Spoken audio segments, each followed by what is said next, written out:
Hey everyone, so today I want to share with you the beauty that are these gorgeous new brushes by Zoeva, and I'm not going to harp on about them too much. I will be using them in upcoming tutorials, so you'll see them more in action there, but I just wanted to acquaint you guys with them if you haven't seen too much of them yet. They are available now. I'm a little bit late to the party. They were delayed for some reason in arriving to my house, but the note that was stuck to the mailbox was, or that was stuck to the box, was in German, so I don't understand why they were delayed. But anyhow, I'll show you the 8 new brushes. I'll add the prices in along with the name as we go along, and I'll start off with the face brushes. So this is the 107 powder brush, and this is like meant to be for like buffing in and finishing off powder. Such a beautiful brush, so densely packed, lovely and soft. All the quality of the brushes are similar, the same, like they are all so lovely and soft. This is one of the normal powder brushes, but these are 8 new brushes adding on to the already 50 strong brushes, I believe, by Zoeva. They have such a lovely arsenal of brushes going for themselves at the moment, and they just impress me every time they release a new product. So that is that guy. Really lovely brush, and not too big that it intimidates me, because sometimes really big brushes intimidate me when it comes to the face. I prefer to use them on the body, but not that one. Then we have the number 112 face curve, and this is a really unique brush as well. It is kind of like, it is curved, but it's more like a triangle almost. It is peaked, it comes to a peak, and it is quite flat at the side. There isn't a huge amount of strength to it, so it will blend quite well. It's not too stiff that it would be, you know, it's not too stiff to blend. This would be perfect as well for getting in around those kind of dinky areas around the inner corner of the eye, around the nose, anywhere where there are curves on the face. Perfect for that. And this would be great for anyone who has drier skin. So if you want to avoid raising flakes through buffing motions, this is the way to go. So I'm really looking forward to trying this out and to see how it works, because it's such a unique design. Really lovely brush as well. Now this guy I already own. It is, well, I already own the normal version of it, the Zoeva face paint brush 109, and this is 109, the vegan version. The vegan version, that rhymed.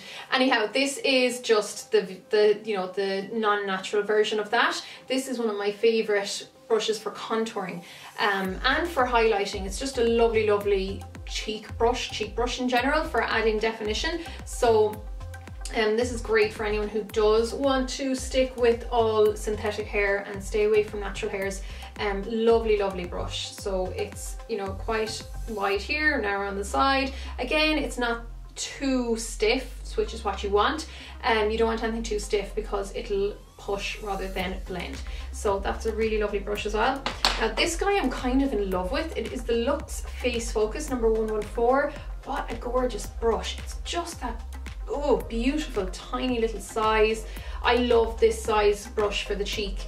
It's like the softest, just loveliest brush ever. Sometimes I'll just fall in love with a brush straight away, and that's what's happened with this one.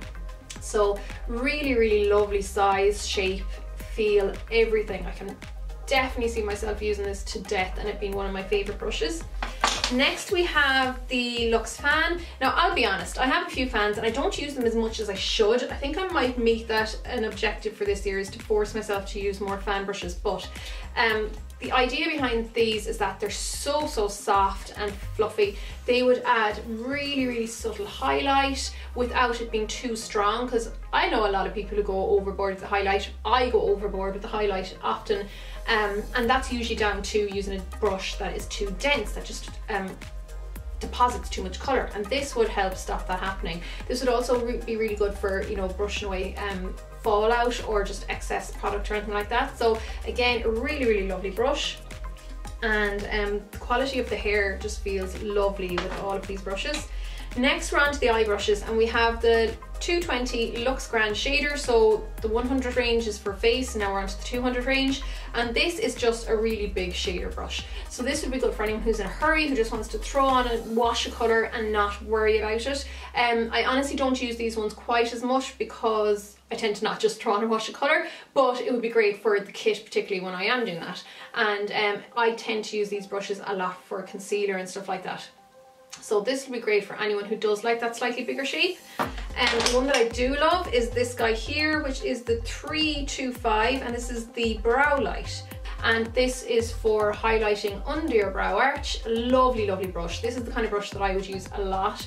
And again, really densely packed, not too long, sturdy enough without it being too stiff. That's what I love about all these brushes. None of them are too stiff, because too stiff is just bad. And then we're going to finish off with this guy here, which is the 310 Spot Liner. This is the smallest brush in the world. I think it actually is the smallest brush in the world. It is, I understand totally what it's for, because I even struggle sometimes to get my eyeliner as thin as I want into the lash line, where you literally just want to define the lash line without actually adding line. You don't want it to be obvious. And then so many people are scared of eyeliner, but they still would like that definition. That's what this is for. So this is so teeny tiny. You could just get the tiniest bit of either gel liner or probably powder I'd use this with, and literally push it right into the lash bed. So it will give you that definition without it being too overpowering or too obviously drawn on like a line. I really can't wait to try this out, because I think this will be a fab little brush. So those are the brushes anyhow that were sent to me, and they were sent in this gorgeous acrylic drawer, which suits all the other gorgeous acrylic drawers that I have. Not drawers, what am I calling it a drawer for? Acrylic holder that I have. These ones are from Muji, but that's what I keep all my brushes in, so it's great that I got this sent along as well. Yeah, and there'll be more information below. I'll just link to the website so you can go straight away to that and you can have a look at them on the website. These are available on the Zoeva website as well as on the LetzMakeup, which is a UK website for anyone in the UK who wants kind of cheaper shipping, I suppose. So check them out, guys. Like I said, I will be using them in upcoming tutorials, and just keep an eye out for that. So in the meantime, take care, and I'll see you all soon. So long, guys.